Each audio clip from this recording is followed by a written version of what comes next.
hiki ni kibati cha Uruguay ndani ya Channel 10 Plus. Siko na tajiri mwenyewe Kobin Chuma. Namna brother wangu vipi?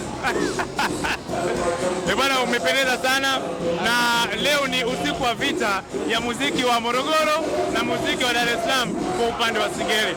Kwanza kwako wewe, nimeona umepost sana kupitia status zako, Instagram yako, unausapoti muziki wa Singeli. Hii hapa sio vita tu, lakini kitu cha Singeli. Yaani kwa sababu watu wanachukulia poa vitu vya Singeli. Sisi kama kitambaa cheupe tukasema hii hapa tunafanya kwa ukubwa na kuheshimisha wanamuziki wa Singeli pamoja na Tanzania nzima ya muziki wa Singeli. Na ndio maana unaona hili jambo limekuwa kubwa, tumefanya setup nzuri. Ukiangalia hata stage mwenyewe, yani mwenyewe unaangalia tumeweka stage yenye hadhi kabisa. Kwa hiyo hii sio vita tu, ila hii ni mapinduzi ya muziki wa Singeli. Na muziki wa Singeli naona sasa hivi unaendelea kukua zaidi. Kwako wewe kama meneja, of course tunaizungumzia kitambaa cheupe, ni moja kati ya sehemu ambayo watu wengi wana vibe. Na kwenye muziki utakaopigwa lazima upigwe muziki wa Singeli.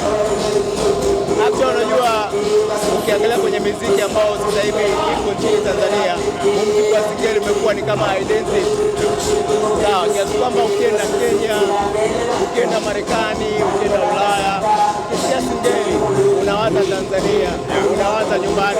Huu ni muziki ambao ni identity ya Tanzania na ni kitu kikubwa sana, na ndio maana sisi kama kitambaa cheupe tumeipa platform ya kukumbatia muziki wa Singeli. Ndio maana ukiangalia ratiba zetu za hapa Mbagala, yani mara nyingi tunafanya vitu fulani ambavyo ni vya Kiswahili. Yaani ukiangalia kwenye programu zetu tuna kitu kinaitwa Swahili Kizani, na ndio unakutana na burudani za Kiswahili ambazo tunaongelea Singeli, ambazo tunaongelea Vigoma, Okay. Kwako wewe unaweza kaizungumzia vipi sasa kibati cha Uruguay ikiwa kama ni kipindi bora cha muziki wa Singeli? Actually kibati cha Uruguay ni bonge moja la platform mpya ambayo imewapa watu wengi sana kwenye muziki wa Singeli nafasi ya kuonyesha kile ambacho tulikuwa nacho. Na mimi nachokiamini kwenye kibati cha Uruguay wametoa wasanii wengi wa Singeli, wamepeleka wasanii wengi sana wa Singeli. Kwa hiyo kibati cha Uruguay ni noma kudadadeki. Unafikiri tukitoka Dar es Salaam na Morogoro tunaweza tukaenda mkoa gani na gani? Hapa matamaza kuniuliza. Kweli mimi naweza kukwambia Mtwara. Yeah, okay. Kinaambia Mtwara kwa sababu gani? Nitakwambia Mtwara. Kuna mtu anaitwa kuna kina Miso ujue. Anaitwa Miso Misoto. Huyo mwamba amefanya balaa sana kwa upande wake yeye.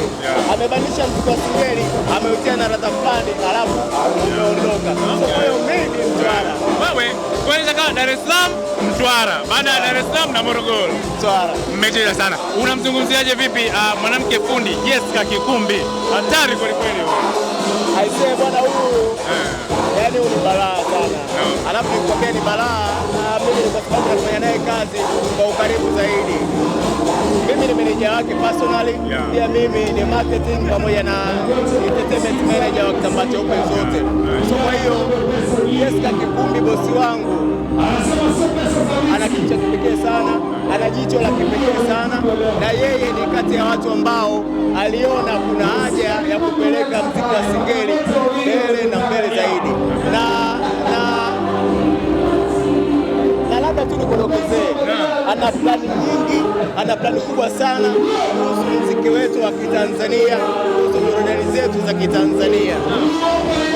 Mimi nikushukuru sana meneja, na nikutakie kila laheri, tuendelee kupata burudani ndani ya kitambaa cheupe Mbagala. Asante sana. Thanks for your time. Kitambaa cheupe, we are the vibe. Bwana, we are the vibe. Wewe